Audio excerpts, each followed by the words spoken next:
ചെയ്യാൻ പോകുന്നത് ഒരു വ്യത്യസ്തമായ ഡിഷാണ്, ചെമ്മീൻ പാത്തിയ.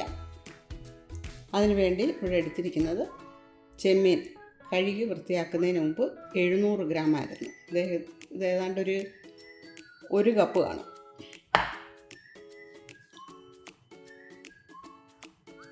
നമുക്കാദ്യം ഈ ചെമ്മീനൊന്ന് മാരിനേറ്റ് ചെയ്ത് വയ്ക്കാം.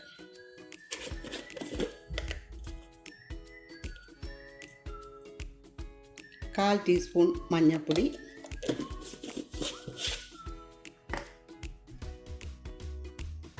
രണ്ട് ടീസ്പൂൺ കാശ്മീരി മുളക് പൊടി, 1 ടീസ്പൂൺ സാദാ മുളക് പൊടി, രണ്ടും കൂടെ ഒന്നിച്ചെടുത്ത് വെച്ചത്, ആവശ്യത്തിന് ഉപ്പ്. ഇനി ഇത് നന്നായിട്ടൊന്ന് മിക്സ് ചെയ്ത് വയ്ക്കാം.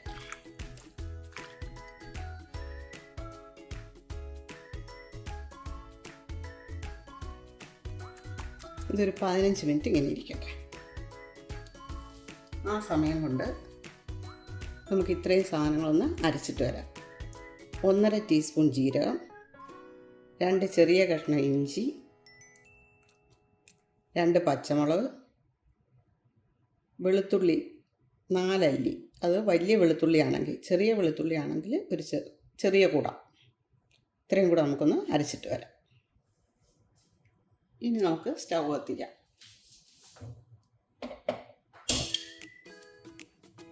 ഇതിൽ നമ്മൾ ഓരോ ഐറ്റംസ്, അതായത് സവോള, തക്കാളി, മല്ലിയില, ഇതൊക്കെ സെപ്പറേറ്റ് ആയിട്ട് ഇട്ട് വഴറ്റി കോരുകയാണ് ചെയ്യുന്നത്. എന്നിട്ട് കുറേശ്ശെ എണ്ണ ഒഴിച്ചാൽ മതി. അതെല്ലാം ഒറ്റ ഇതിൽ ഒഴിക്കുകയാണെങ്കിൽ നല്ലതുപോലെ എണ്ണ ഊറ്റി വേണം ആറ്റിയെടുക്കേണ്ടത്, അല്ലെങ്കിൽ എണ്ണയിൽ കുഴഞ്ഞു പോകും. ഇത്രയും വഴറ്റാനുള്ള എണ്ണയാണ് ഒഴിച്ചത്. പിന്നെ എണ്ണ വേണമെന്നെങ്കിൽ പിന്നെ ഒഴിക്കാം. എണ്ണ ചൂടായി ആദ്യം ചെമ്മീനിട്ട് വഴറ്റിയെടുക്കാം.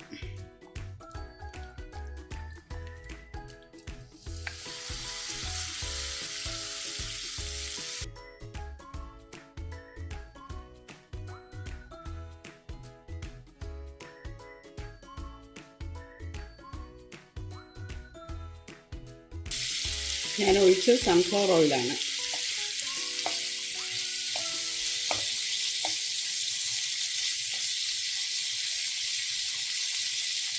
ചെമ്മീനൊക്കെ ചുരുണ്ട് തുടങ്ങി. ഇനി അത് കോരിയെടുക്കാം.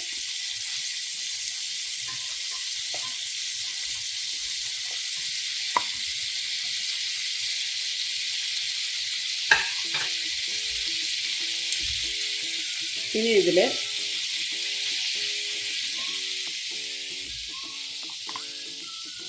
ഒരു ചെറിയ സവോളയും ഒരു വലിയ സവോളയും ചെറുതായിട്ട് അരിഞ്ഞത് ഇത് വഴറ്റി മാറ്റിയതിന് ശേഷം ഒരു വലിയ തക്കാളി ചെറുതായിട്ട് അരിഞ്ഞത്, പിന്നെ മല്ലിയില. ഈ എണ്ണയിൽ നല്ലപോലെ അരപ്പ് ചേർന്നിട്ടുണ്ട്. നമുക്ക് അതിലിട്ട് വഴറ്റിയെടുക്കാം. ആദ്യം സവോള,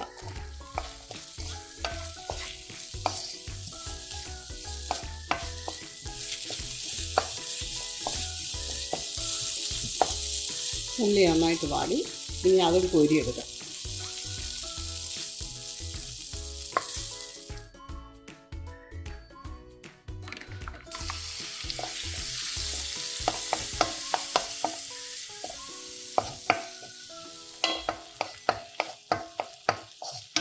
നമുക്ക് നേരത്തെ വാട്ടി വെച്ചിരുന്ന തക്കാളി,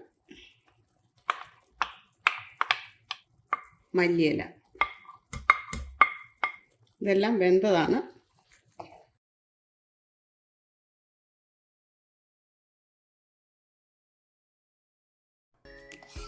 ഇതിൻ്റെ ഉപ്പും എരിയൊക്കെ നോക്കാം. എരിയും ഉപ്പുമൊക്കെ നിങ്ങളുടെ താല്പര്യം അനുസരിച്ച് ചേർക്കണം. ഞാനൊരു നോർമലായിട്ടുള്ള ഇതാണ് ചെയ്തിരിക്കുന്നത്. അതുപോലെ തന്നെ പുളിയും അല്പം ഉപ്പും കൂടെ വേണം.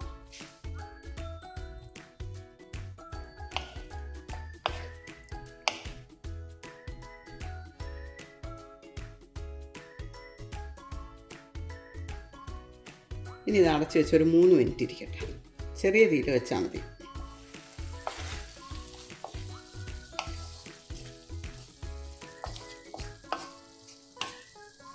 അങ്ങനെ ചെമ്മീൻ പാത്തിയ റെഡിയായി. തീ ഓഫ് ചെയ്യാം.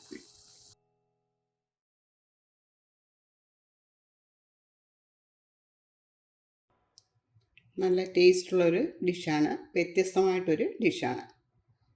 നിങ്ങളിത് ട്രൈ ചെയ്ത് നോക്കണം. ആദ്യം ചെമ്മീൻ ഇട്ട് വാട്ടിയത്, ആ ചെമ്മീൻ്റെ അരപ്പൊക്കെ ഈ എണ്ണയിൽ കിടന്ന് മൂക്കുന്നുണ്ട്. അതിനകത്ത് തന്നെ ഉള്ളി ഇട്ടൊന്ന് മൂപ്പിച്ചെടുത്ത് കഴിഞ്ഞിരുന്നാൽ നല്ലതായിരിക്കും. മൂപ്പിച്ചല്ല, വാട്ടിയെടുത്ത. അതുകൊണ്ടാണ് അങ്ങനെ ചെയ്തത്. നിങ്ങൾക്കത് വേണ്ടാന്നൊരിയിൽ ആദ്യം ഉള്ളിയും ഓരോന്നും സെപ്പറേറ്റ് ആയിട്ട് വാട്ടണമെന്നുള്ളതേ ഉള്ളൂ. അതിപ്പോൾ എന്തുകൊണ്ടാണ് അങ്ങനെ സെപ്പറേറ്റ് ആയിട്ട് ചെയ്യണമെന്ന് പറഞ്ഞതെന്നുള്ളത് മനസ്സിലായല്ലോ. അവസാനം ഇത് ചേർക്കുന്നുണ്ടപ്പോൾ. ഈ ചെമ്മീൻ പാത്തിയ നിങ്ങളെല്ലാവരും ട്രൈ ചെയ്ത് നോക്കണം. ഇതുവരെ സബ്സ്ക്രൈബ് ചെയ്യാത്തവരുണ്ടെങ്കിൽ സബ്സ്ക്രൈബ് ചെയ്യണം. Thanks for watching this.